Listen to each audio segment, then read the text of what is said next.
আর প্রত্যেকটা মানুষের সাথে একটা করে শয়তান জিন থাকে, যে মানুষকে খারাপ কাজে প্রলুব্ধ করে, যে নিজে খারাপ কাজ জোর করে করায় না, সে শুধু প্রলুব্ধ করে। সে বলে মাদকের মধ্যে শান্তি, ওয়াসওয়াসা দেয়, কাজটা বাস্তবায়ন করেন আপনি। সে বলে যে এটা তো ছেলে মেয়ের ফ্রেন্ড, বয়ফ্রেন্ড গার্লফ্রেন্ড কালচার, বন্ধুত্ব, এটা এমন কিছু নয়, জেনা করেন আপনি। সে বোঝায় যে টাকা পয়সা আর্ন করতে হবে, বউ বাচ্চাকে সিকিউর করতে হবে, সুদটা খান আপনি।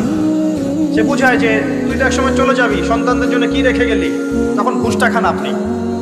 সে বোঝায় যে অন্যের সম্পদ যদি আত্মসাৎও করি, শেষ বয়সে কাবা ঘরে গিয়ে হজ করে নিব, ব্যাস, দ্যাটস অল, আমার পুরো আমল নামা চকচকা হয়ে যাবে।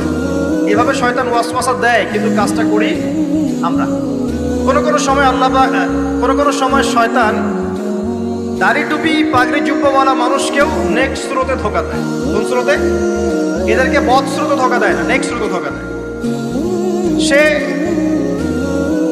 একটা কাজকে কল্যাণ খায়ের মনে করেই এমন কিছু করে যেটা শয়তান তার সামনে ফুটিয়ে তোলে নেক হিসেবে, কিন্তু আসলে এর পিছনে একটা খারাপ উদ্দেশ্য ছিল। দাড়ি টুপিওয়ালা মানুষকে নেক্সট স্রোতে শয়তান ধোকা দিয়ে ফেলে।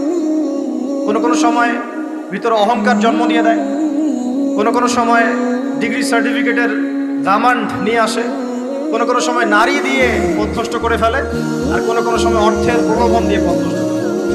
তো শয়তান কিন্তু কাউকে ছাড়ে না। আমি মূল জায়গায় আসি।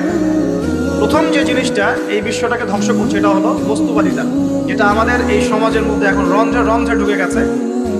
আমি বলছি বারবার, স্ট্যাটাস অর্জন করতে কোনো সমস্যা নেই, কিন্তু যদি এই স্ট্যাটাস আমাকে আমার পরকালীন গোল থেকে সরিয়ে দেয়, তখনই সমস্যা। কারণ মৌত কাউকে ছাড়বে না, কবরও কাউকে ছাড়বে না, কিয়ামতের মাঠও কাউকে ছাড়বে না। আর আল্লাহ পাকের সামনে আমাদের সবাইকে ইন্ডিভিজুয়ালি হিসেব দিতে হবে, একজন একজন করে। এমন নয় 10 জন আসবে, তারপর 10 জন, তারপর 10 জন।